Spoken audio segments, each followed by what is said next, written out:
Students, आज का हमारा टॉपिक है फाइलम एस्केलमेंथीज और phylum nematodes as a parasite कि पैरासाइट के तौर पे ये किस तरह पेश आते हैं और क्या क्या डिजीजेस काज करते हैं, कौन कौन सी स्पीशीज़ में और किस तरह इफेक्ट करते हैं। ठीक है, तो पहले हम देखते हैं कि जो ये फाइलम की स्पीशीज़ हैं ये कौन कौन से ऑर्गेनिज्म को इफेक्ट कर सकती हैं। तो ये प्लांट्स को इफेक्ट करती हैं, एनिमल्स को इफेक्ट करती हैं और ह्यूमन बींग्स को इफेक्ट करती हैं। प्लांट्स को ये कैसे करती हैं? प्लांट्स में डिजीजेस काज करती हैं और प्लांट्स में ये बहुत माइक्रोस्कोपिक स्पीशीज़ होती हैं।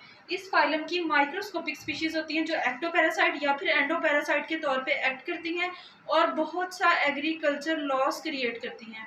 फिर हम नेक्स्ट देखते हैं कि एनिमल में ये किस तरह से इन्फेक्शन काज करती हैं। एनिमल्स में ये थोड़ी लार्जर साइज़ की होती है, माइक्रोस्कोपिक से मैक्रोस्कोपिक में कन्वर्ट हो जाती हैं और एनिमल्स में भी उनके डिफरेंट ऑर्गन्स में डिफरेंट टाइप्स की डिजीज़ काज करती हैं। इसी तरह से ह्यूमन बींग्स में भी मैक्रोस्कोपिक जो स्पीशीज़ हैं वो पाई जाती हैं और उसमें भी बहुत सारी जो डिजीज़ हैं वो काज करती हैं, अपना लाइफ साइकिल कंप्लीट करती हैं।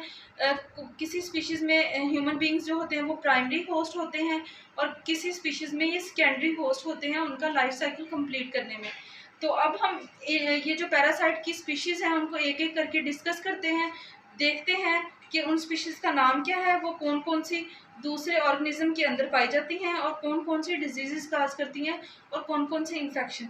तो पहले ही कौन सी है? एंटेरोबियस वर्मिक्युलरिस। ठीक है, इसको हम पिनवर्म भी कहते हैं। इसका सिंपल नेम क्या है? पिनवर्म। और ये ह्यूमन के सीकम में, कोलॉन में और अपेंडिक्स में इन्फेक्शन काज करती है। ये तीनों जो पोर्शन है ये लार्ज इंटेस्टाइन के पास है और लार्ज इंटेस्टाइन में इंक्लूडेड भी हैं। ठीक है, सीकम, कोलॉन और अपेंडिक्स उसमें इन्फेक्शन काज करते हैं। ये ज़्यादातर अमेरिका में और यूरोप में जो लिविंग स्पीशीज़ जो ऑर्गेनिज्म हैं, ह्यूमन्स हैं, उनको इफ़ेक्ट कर रहे होते हैं।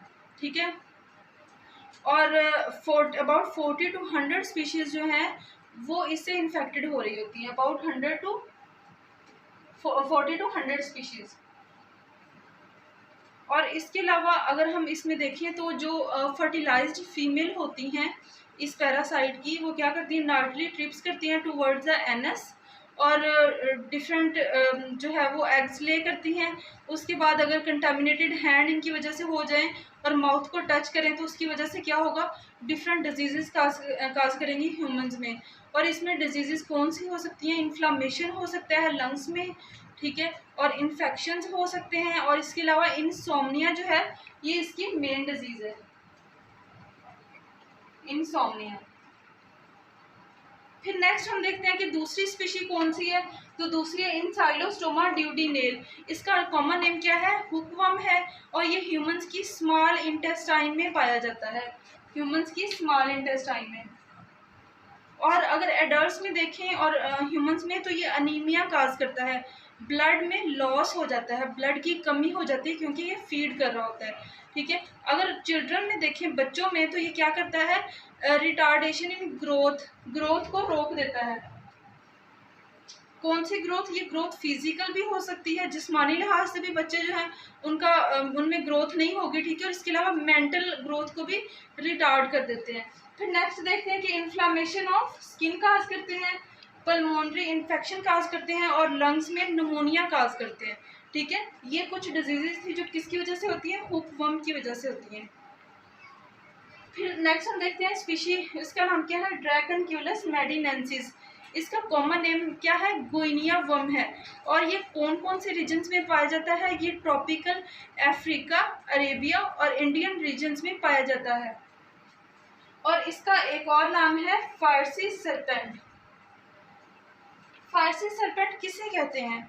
कोई भी हार्मफुल क्रिएचर जो कि क्रीप करती है, ठीक है, रिंग के चलती है, उसे हम क्या कहेंगे? फारसी सरपेंट कहेंगे। और इसमें ये कहाँ कहाँ इन्फेक्शन काज करती है और कहाँ कहाँ पाई जाती है?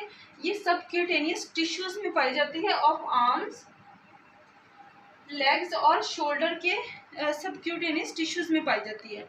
फिर हम देखते हैं कि ये कौन कौन सी डिजीजेस काज करती है।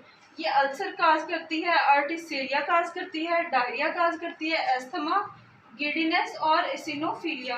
ये सारी जो है ये कॉमन है, आपने इसके बारे में डिटेल थोड़ी बहुत पढ़ी होगी। गिडीनेस क्या होता है?